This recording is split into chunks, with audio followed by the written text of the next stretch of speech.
शहर के MG road स्थित जम्बू गली में स्थित पाताल गणेश मंदिर 300 से 400 वर्ष पुराना है।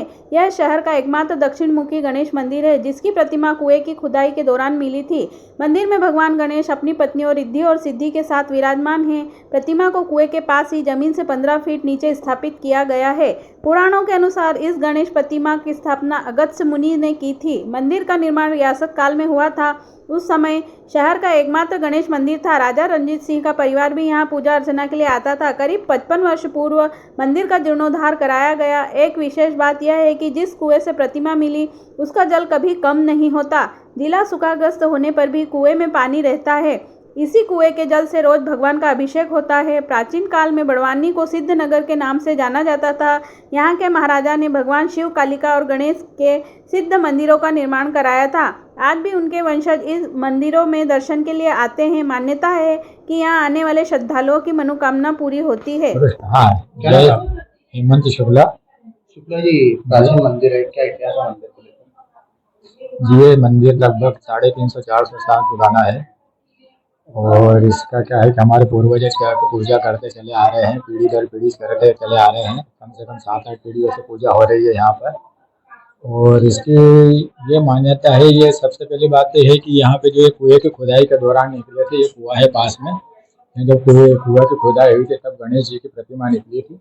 तो गणेश जी की प्रतिमा निकली थी तो क्या है कि फिर इसको यहीं पे विराजित कर दिया गया। इसको दूसरी जगह ले जाने का प्रयास किया लेकिन उस समय हो नहीं पाया, तो फिर इसको यहीं पे विराजित कर दिया गया। क्योंकि ये जमीन से लगभग 10 से 15 फीट नीचे के और विराजित है, इसलिए इसको पाताल गणेश के नाम से भी जाना जाता है। और यहाँ पर क्या है कि जो भी श्रद्धालु आते हैं उनकी सबकी मनोकामनाएं पूर्ण होती है। और गणेश जी जो है बैठी मुद्रा में विराजित है यहाँ पर, और इनके गले में सर्प भी विराजित है। और एक तरफ जो है सीधे हाथ में मोतियों की माला भी है जो आती है अपने, वो है। और एक हाथ में लड्डू भी है, पाषाण और कुश जो उनका शस्त्र है वो भी हाथ में है। और फिर उसके बाद रिद्धि सिद्धि भी विराजित है इनके साथ में। और यहाँ पर क्या है कि साथ में भोलेनाथ भी है, नंदी भगवान भी विराजित है, इनके जो सपरिवार पूरे विराजित है। यहाँ पर अभी जो 10 दिनों गणेश उत्सव होगा उसमें 10 दिन तक अलग अलग कार्यक्रम होंगे। प्रथम दिन तो क्या है कि 12 बजे महाआरती होगी, उसके बाद प्रसादी वितरण होगा। और शाम को जो 6 बजे से 21 अथर्वशीष पाठ का आयोजन किया गया है 10 दिवस के दौरान। और सोमवार के दिन जो है 1 सितंबर के दिन 1001 मोदक हवन का आयोजन किया गया है। उसके बाद मंगलवार को 56 भोग का आयोजन है। फिर अनंत चतुर्दशी पे जो है 1.25 कुंटल भोग का भी आयोजन किया गया है। 10 दिन तक कुछ न कुछ आयोजन चलते रहेंगे। मंदिर का निर्माण कैसे हुआ? मंदिर का निर्माण पहले क्या है कि यहाँ पर कच्चा मंदिर था। उसके बाद फिर सब जो भक्तगण आते गए उन्होंने फिर देखा करा, उनके सभी के सहयोग से फिर हुआ ये निर्माण। स्थापना तब हमारे पूर्वजों थे और सभी जो उनके हाथों के है सब यहाँ पे, मतलब ये विराजित। उनके पहले मान्यता है कि ऋषि मुनि के हाथ हुई होगी, जैसा हमारे बताते हैं। बाबा गणपति बाबा की इतनी महिमा है कि मेरा जीवन 82 साल की उम्र में होने के बावजूद भी इतनी गणपति जी ने मेरे इतनी कृपा की है कि मैं उनका इस जीवन में तो क्या अनंत जीवन में भी उनका ऋण नहीं चुका सकता।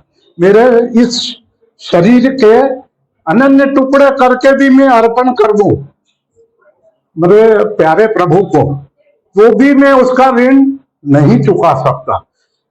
2033 में इस प्रभु ने ऐसी कृपा की मुझ पे कि इसका जीर्णोद्धार का काम मेरे माध्यम से, मेरे प्यारे प्रभु ने मेरे माध्यम से करवाया 2033 में। और इतनी महिमा है, मेरा आज एक अन्न का दाना भी खाता हूं तो इसकी कृपा से।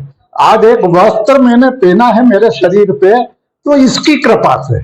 आज 82 साल की उम्र का पूरा अनुभव इसी कृपा की इस प्रभु ने कि पूरा जीवन कभी भी कोई भी परेशानी आई तो इस प्रभु ने मेरी निभाई है, खूब कृपा की है इसमें।